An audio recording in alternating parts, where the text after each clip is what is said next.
Good morning, all of you. How are you? I hope you all are safe at your home. My name is Preeti Balachandrakar and I am your Hindi teacher. So, let's start our remote learning classes. Okay? इसमें मैंने कुछ images इससे पहले वाली class में भेजे थे आपको गुल्ली डंडा पाठ का, है ना, जो प्रेमचंद जी ने लिखा हुआ है। इनके लेखक जो हैं वो प्रेमचंद जी हैं। बहुत ही प्रसिद्ध ये लेखक हैं। इनकी बहुत सारी साहित्य की पुस्तकें आई हुई है। आगे आप इसके बारे में पढ़ भी सकते हैं, इनके परिचय इनके बारे में पढ़ सकते हैं। ठीक है, मैं आज आपको उस खेल के बारे में बताने जा रही हूँ जिसके लिए इन्होंने ये पूरा पाठ में व्यक्त किया हुआ है। इसका नाम है गुल्ली डंडा। ठीक है, और इनके लेखक जो हैं वो प्रेमचंद जी हैं। तो प्रेमचंद जी कहना चाहते हैं कि आज के इस आधुनिक समाज में हम देखते हैं कि हमारा जो बचपन का जो पहले खेल खेलते थे, गुल्ली डंडा खेलते थे, छुपन छुपाई खेलते थे, रेस टिप वगैरह खेलते थे, तो ये सारे खेल आज की डेट में सिमट करके रह गए हैं और लोग अपने अपने घरों में रह गए हैं। वीडियो गेम या कहना चाहिए इंडोर गेम, इन सारी चीज़ों में सिमट के रह गए हैं, या लोग अंग्रेजी जो खेल हैं उनकी तरफ ज़्यादा आकृष्ट हो रहे हैं। कुछ पैसे देकर के वो खेलना चाहते हैं, लेकिन अपने जो देसी खेल हैं जिनके लिए कोई भी पैसा, कोई भी दाम नहीं चुकाना पड़ता और शारीरिक कसरत अलग से होती है, उन खेलों की तरफ वो ध्यान नहीं देना चाहते। तो प्रेमचंद जी इसी विभिन्न प्रकार के खेलों में से एक खेल गुल्ली डंडा के बारे में बता रहे हैं। वो कहते हैं कि गुल्ली डंडा, उनके अनुसार गुल्ली डंडा जो खेल है वो सभी खेलों का राजा है। ऐसा क्यों कह रहे हैं? क्योंकि कभी कभार लड़कों को वो क्या बोलते हैं कि गुल्ली डंडा खेलते देखता हूँ तो मेरा मन एकदम गदगद, लोटपोट हो जाता है, मतलब मेरा मन एकदम गदगद हो जाता है, इनके साथ जाकर खेलने का मन करता है। गुल्ली डंडा के लिए ना तो आपको एक बहुत बड़ी ग्राउंड की ज़रूरत है, ना नेट की ज़रूरत है, ना ही किसी और चीज़ की ज़रूरत है।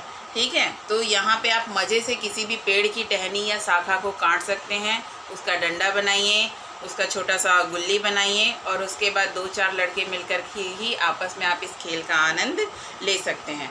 सेकंड बात ये है, वो कहना चाहते हैं कि ना ही इसमें विलायती खेलों की तरह कोई ऐब है। ऐब कहने का मतलब ये है कि इनके सामान भाई बहुत महंगे भी नहीं हैं। पेड़ की टहनी तोड़ना है, कोई भी व्यक्ति आसानी से जाकर के पेड़ की टहनियाँ हमको उपलब्ध हो जाती हैं, उसको हमको ख़रीद के लाना नहीं पड़ता। तो ये तो हमको फ्री ऑफ कॉस्ट मिलता है प्रकृति से, है ना। तो वैसे ही ये बोल रहे हैं, ना तो ये बहुत महंगे होते हैं, जब तक कम से कम 1 सैकड़ा ना खर्च कीजिए खिलाड़ियों में शुमार नहीं हो पाता।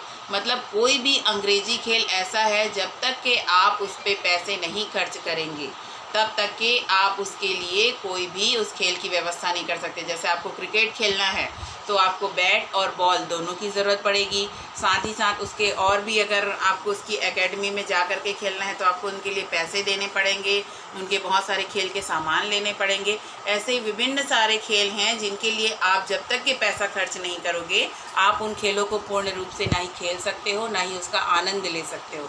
लेकिन गुल्ली डंडा एक ऐसा खेल है जिसको आप जैसे भी हैं, जिस भी ड्रेस में, जिस भी गणवेश में आप पहने हुए हैं, जो भी वस्त्र आप पहने हुए हैं, उनके साथ भी पहन करके किसी भी वृक्ष की टहनी को लेकर के आप ये खेल खेल सकते हैं और ना ही आपको इसके लिए 1 भी रुपए चुकाने की ज़रूरत नहीं पड़ती। इसे आप कम से कम सीमित जगह पे भी खेल सकते हैं। उसके बाद वो कह रहे हैं कि क्रिकेट में तो आपको आपके सर फूटने का, घुटने टूटने का, बॉक्सिंग वगैरह रहा तो उसमें दांत वगैरह टूटने का, हड्डी टूटने का, और भी बहुत सारे खेल हैं जिसमें आपको शारीरिक नुकसान हो सकता है। लेकिन गुल्ली डंडा ऐसा खेल है जिसमें आपको किसी भी चीज़ के टूटने का या किसी भी चीज़ में चोट पहुंचने का डर या खतरा नहीं रहता है। उसके बाद वो बोल रहे हैं कि जैसे ही हम किसी भी खेल में, कोई बच्चा जब किसी खेल में मग्न हो जाता है, कभी भी अपने बचपन में गुल्ली डंडा खेलों में इतने मग्न हो जाते थे कि उनको यही पता नहीं रहता था कि अभी दिन ढला है कि शाम हो रही है, दोपहर हो रहा है, उनको नहाना है, उनको खाना है, इन सब किसी भी चीज़ों की उनको सुध नहीं रहती थी।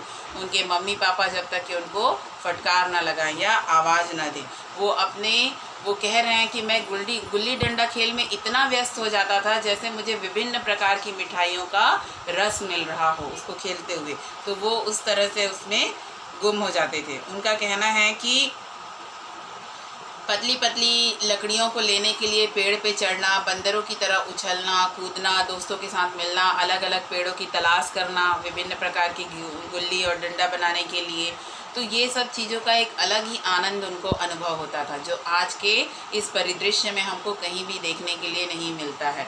किसी भी बच्चे को हम पेड़ के ऊपर चढ़ते हुए नहीं देख सकते हैं ना, किसी भी बच्चे को हम आज सामान्य तौर पे नदी या तालाब में तैरते हुए नहीं देख सकते हैं, क्योंकि हमारे आधुनिक समाज में हम सब चीज़ों के लिए अपने घरों में सिमट के रह गए। तो ये भी प्रकृति से मिलने का, प्रकृति को देखने का ये अपना ही तरीका है, नेचर का अपना ही तरीका है कि वो कैसे हम अपने प्राकृतिक वातावरण से, प्राकृतिक चीज़ों से ही हम पहले अपने खेलों का भी आनंद लेते थे, पढ़ाई भी करते थे, शिक्षा दीक्षा भी लेते थे, इस तरह से। तो यहाँ पे वो बोल रहे हैं कि जैसे गुल्ली डंडा खेलने का मतलब होता है, इन्होंने कुछ लक्ष्य तय किया होता है कि गुल्ली को किसी एक जगह पर आपको फेंक करके मारना है और उस लक्ष्य को निर्धारित करना है। तो जब तक कि आप वो लक्ष्य हासिल नहीं कर लेंगे, 2 लोग हैं 4 लोग हैं तो बारी बारी उनका जो आता है, तो उस लक्ष्य को उनको निर्धारित करना रहता है। गुल्ली वहाँ तक के जाती है और जब तक कि वो अपने लक्ष्य को हासिल नहीं करते, उनकी गुल्ली वहाँ तक के नहीं जाती, तब तक कि उनको बार बार अपना जो है वो दाम देना पड़ता है। वो बार बार मतलब हारता रहता है जब तक कि उस लक्ष्य को हासिल नहीं करेगा। इसी तरीके से 4-5 लोगों में कंपटीशन होता है, तो इससे उनकी देखिए, इनसे 2 फ़ायदे होते हैं। एक तो वो दौड़ दौड़ करके गिल्ली मारेंगे, है ना, तो उनका शारीरिक कसरत भी हुआ। दूसरा, उन्होंने जो पेड़ों पे चढ़ने के लिए जो सीखा है ना, कि कैसे पेड़ों पे चढ़ते हैं, कैसे टहनियाँ ढूंढ रहे हैं, तोड़ रहे हैं, ये सीखा, ये अलग तरह की कलाएं हुई।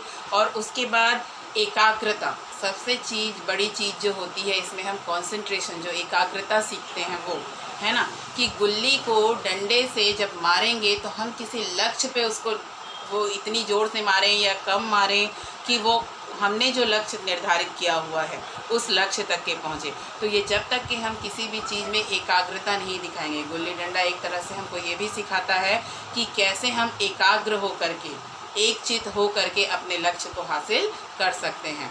जब हम पूरी एकाग्रता के साथ किसी खेल को खेलें या अध्ययन कार्य को करें तो हम वो लक्ष्य ज़रूर हासिल कर सकते हैं जो हमने तय किया हुआ है। तो ये गुल्ली डंडा के माध्यम से लेखक हमको समझाना चाहते हैं। ठीक है, यहाँ तक का इमेजेस मैंने आपको भेजा था, अब यहाँ तक का मैंने अनुवाद आपको समझा दिया है। आप इसके 1-2 पैराग्राफ के गद्यांश का अर्थ लिख सकते हैं सप्रश्न व्याख्या करके। Okay, thank you and have a nice day.